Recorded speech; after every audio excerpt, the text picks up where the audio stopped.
மாணவர்கள் அனைவருக்கும் வணக்கம். நிர்மலா மகளிர் கல்லூரி 2ஆம் ஆண்டு 4ஆம் பருவம் பகுதி 1 தமிழ் தாள் படிக்கக்கூடிய மாணவிகளுக்கான காணொளி காட்சி. செய்யுள் பாடப்பகுதி 500 மற்றும் அகநானூற்று பாடல்களிலிருந்து விளக்கத்தை காண இருக்கிறோம். மாணவர்களே, உங்கள் முன் முனைவர் ச. ஆனந்தி, உதவி பேராசிரியர் தமிழ்துறை, நிர்மலா மகளிர் கல்லூரி, கோயம்புத்தூர்.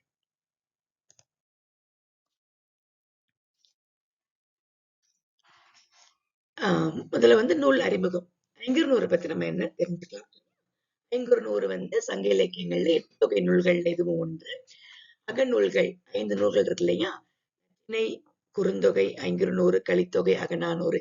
இந்த 5 நூல்களில் 500 அகப்பொருள் உணர்த்தக்கூடிய நூல். 500 பாடல்களை கொண்டிருப்பதால் இது 500 அப்படின்னு சொல்லி சொல்றாங்க. ஆசிரியப்பாவில் அமைந்தது. 3 அடி சிற்றெல்லை, 6 அடி 5 ஆசிரியர்களால் பாடப்பட்டுள்ளது.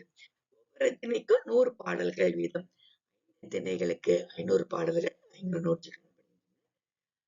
மருது திணை பாடல்களை பாடியவர் போகியார், குறிஞ்சி திணை பாடல்களை பாடியவர் கபிலர் மற்றும் இந்த நூலுக்கு பாத்தீங்கன்னா கடவுள் வாழ்த்தை பாடியவர் பாரதம் பாடிய பெருந்தேவன். நூல் அறிமுகம்.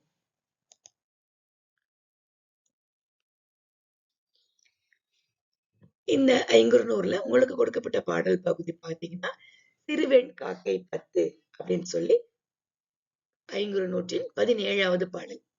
அதாவது இந்த 10 10 பிரிச்சிருப்பாங்க. தோழி குறைத்த 10, கழுத்தி குறைத்த 10, மலாட்டு 10 அப்படின்னு சொல்லி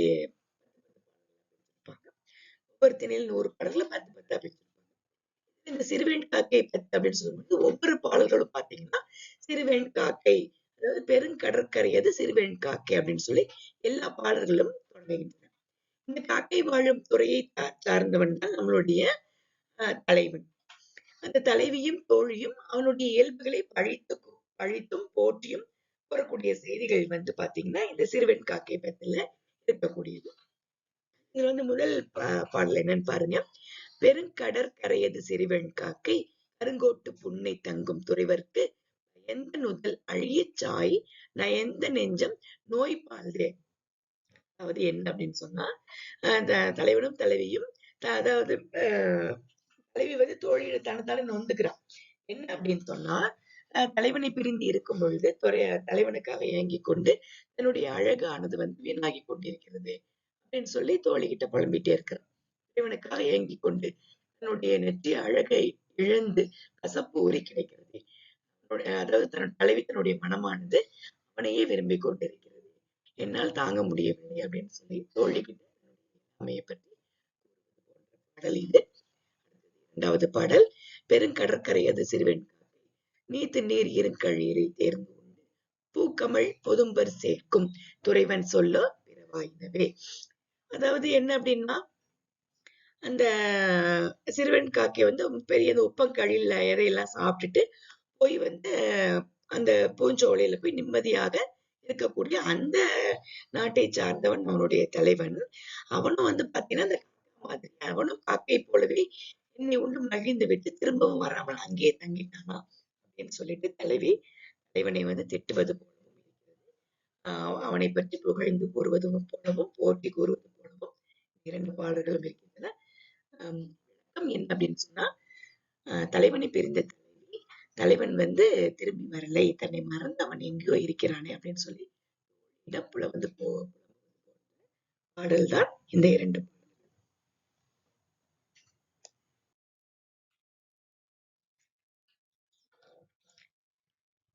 அடுத்தது அகநானூற்று பாடல். ஒரு பாடல் உங்களுக்கு இருக்கு. அகத்தினை சார்ந்த 400 பாடல்களின் தொகுப்பு.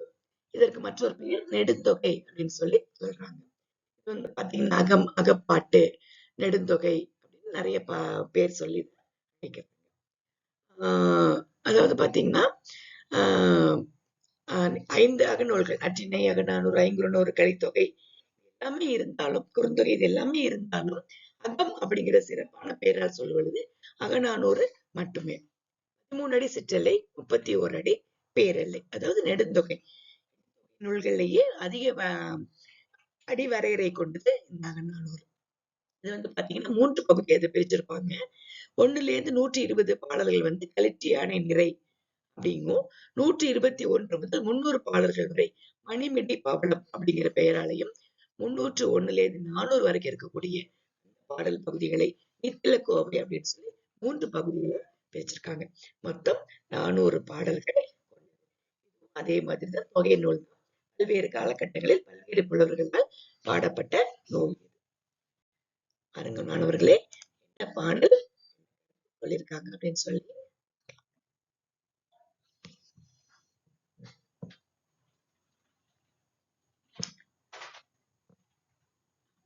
மருதத்திணை பாடல், பரணருடைய பாடல், தோழி தலைமகனுக்கு வாயில் மறுத்தது. அதாவது குறை என்ன அப்படின்னு சொன்னா, தலைவியை விட்டு பிரிந்து சென்ற தலைவன் வந்து நீண்ட நாட்கள் வராமல் திரும்பி வருவான் இல்லையா? அப்ப தோழி வந்து நீ வந்து தலைவியை பார்க்க கூடாது, உன்னை விட்டு அவ இவ்வளவு கஷ்டப்பட்டு சொல்லி தலைமகனை அவளை பார்க்க முடியாது அப்படின்னு சொல்லி வாயிலேயே மறுத்து அவன் கிட்ட பேசுற மாதிரியான பாடல் தான் தோழி தலைமகருக்கு. பார்க்கலாம், நான் பிரிச்சு படிக்கிறேன், கவனமா கேளுங்க. பின்னர் மோட்டு நந்தின் எழுவாய் ஏற்றி கதிர்மூக்கு ஆறுகள் களவன் நெடுநீர் பொய்கை துணையோடு புணரும் மழைநீர் அகல்வயல் யாண்டர் ஊர. அதாவது அந்த ஊரனுடைய சிறப்பை சொல்லிவிட்டு அந்த ஊரை சார்ந்த தலைவன் அப்படின்னு சொல்லி சொல்லுவாங்க.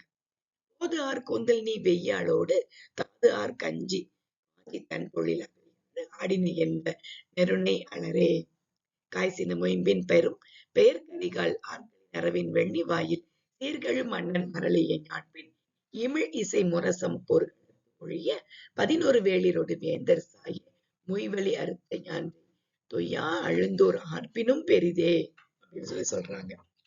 பாடலுடைய பொருள் என்ன அப்படின்னா, தலைவியை விட்டு பிரிந்த தலைவனே, நீ அங்க எங்கேயோ யார் யாரு கூடயோ நீ வெளியில அங்க எல்லாம் போன அப்படின்னு சொல்லி ஊர் மக்கள் உன்னை அலர்த்தூட்டுவது எங்களுடைய காதிற்கும் கேட்டது.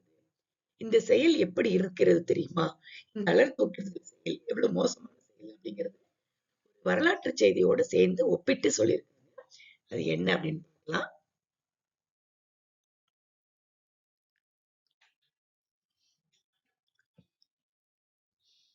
அதாவது என்ன அப்படின்னா, தலைவன் வந்து தலைவியை விட்டு பிரிஞ்சுட்டு அங்க எங்கேயும் யார் யாரு கூடயும் அங்க எங்கேயும் போயிட்டு வந்துட்டு இருக்கிறான் இல்லையா? அதை பார்த்த தோழிக்கு எல்லாருக்குமே விஷயம் தெரிஞ்சிருச்சு. தோழி வந்து தலைவன் கிட்ட திட்டுறா அப்படிங்கிறது. இதுதான் விஷயம். நீ எங்கெங்கெல்லாம் போன? அதாவது என்ன அப்படின்னா, அதாவது அந்த மருத நிலத்துல அந்த வயல்ல வந்து என்னென்ன விலங்குகள்லாம் இருக்கு? ஆண் நத்தை, பெண் நத்தை. அந்த வயலை சார்ந்த தலைவனே, நீ விரும்பி அந்த பூ அணிந்த கூந்தலை உடையவளோடு நேற்றுக்கு என்ன செஞ்சிருக்க? காஞ்சி பூங்காவிலும் அங்க எங்க என்ன செஞ்சிருக்க? நீ வந்து காதல் வயப்பட்டு அந்த பெண்களோட நீ அங்க இங்க வந்து எங்க ஊரெல்லாம் மலராக பூக்கிற மலர் எல்லாருமே பேசுறாங்க. இந்த செய்தியானது எப்படி இருக்குது அப்படின்னு சொன்னா, கோயில் வெண்ணி வந்து வெண்ணி வாயில்னு சங்ககால பெயர். இப்ப வந்து கோயில் வெண்ணி அப்படிங்கிற அந்த இடத்துல வந்து கரிகால் சோழன் வந்து வேலுக்குடி அரசர்களை வந்து 11 பேரு ஒன்னா சேர்ந்து வந்து அந்த கரிகால் மன்னனை வந்து தாக்கியிருக்காங்க. 11 பேரும் கரிகாலனை எதிர்த்து போரிட முடியாமல் தன்னுடைய போர் முரசுகளை எல்லாமே அப்படியே போர்க்களத்துல விட்டுட்டு அப்படியே 11 பேரும் அந்த புறமுதுகிட்டு எல்லாருமே ஓடி இருக்காங்க. அதை பார்த்து அந்த தேரோயந்தூர் மக்கள், அதாவது அந்த கம்பர் பிறந்த ஊர் இருக்கு இல்லையா, அந்த மக்கள் வந்து என்ன பாத்தீங்கன்னா ஏளனமா செஞ்சிருக்காங்க. ஒரு மன்னனை எதிர்த்து 11 பேரா அதுல போராட முடியலையே அப்படின்னு சொல்லி மக்கள் எல்லாம் ஏளனம் செய்தாங்க. அவங்க ஏளனம் செய்ததை போல் அதை விட அதிகமா நீ வந்து அந்த ஏளன செயலை விட உன்னுடைய செயல் மிகவும் ஏளனப்படும்படியாக இருக்கிறது. நீ தலைவி கிட்ட போக கூடாது, தலைவியை நெருங்காதே தலைவனே. இதுதான் பொருள்.